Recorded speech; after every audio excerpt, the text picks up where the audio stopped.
أعوذ بالله من الشيطان الرجيم. بسم الله الرحمن الرحيم.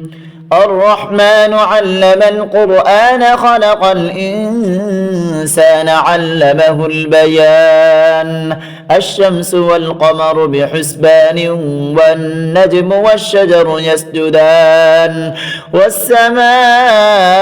رفعها ووضع الميزان ألا تطغوا في الميزان وأقيموا الوزن بالقسط ولا تخسروا الميزان والأرض وضعها للأنام فاكهة والنخل ذات الأكمام والحب ذو العصف والريحان فبأي آلاء ربكما تكذبان خلق الإنسان من صلصال كالفخار وخلق الجان من مارج من نار فبأي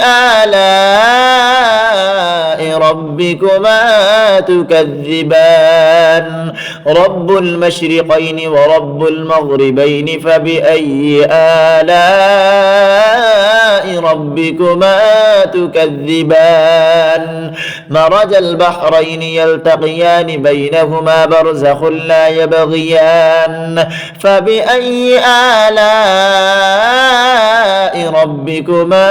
تكذبان يخرج منهما اللؤلؤ والمرجان فبأي آلاء ربكما تكذبان وله الجوار المنشآت في البحر كالأعلام فبأي آلاء ربكما تكذبان كل من عليها فان ويبقى وجه ربك ذو الجلال والإكرام فبأي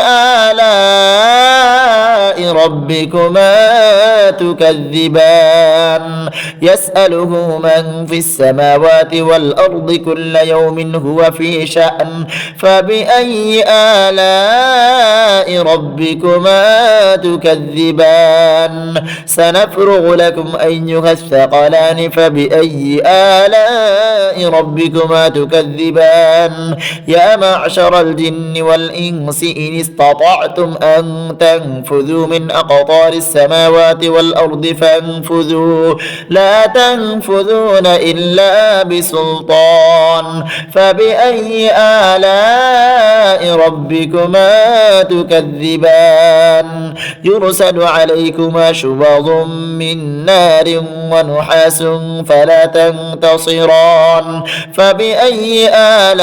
آلاء ربكما تكذبان فإذا انشقت السماء فكانت وردة كالدهان فبأي آلاء ربكما تكذبان فيومئذ لا يسأل عن ذنبه إنس ولا جان فبأي آلاء ربكما تكذبان يعرف المجرمون بسيماهم فيؤخذ بالنواصي والأقدام فبأي آلاء ربكما تكذبان هذه جهنم التي يكذب بك المجرمون يطوفون بينها وبين حميم آن فبأي آلاء ربكما تكذبان ولمن خاف مقام ربه جنتان فبأي آلاء ربكما تكذبان ذواتا أفنان فبأي آلاء ربكما تكذبان فيهما عينان تجريان فبأي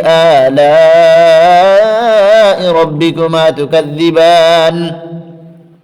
فيهما من كل فاكهة زوجان فبأي آلاء ربكما تكذبان متكئين على فرش بطائنها من استبرق وجنى الجنتين دان فبأي آلاء ربكما تكذبان فيهن قاصرات الطرف لم يطمثهن إنس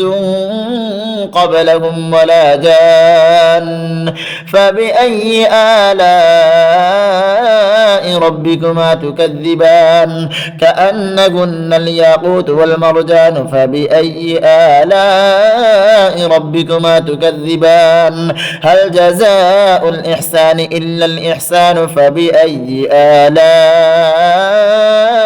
ربكما تكذبان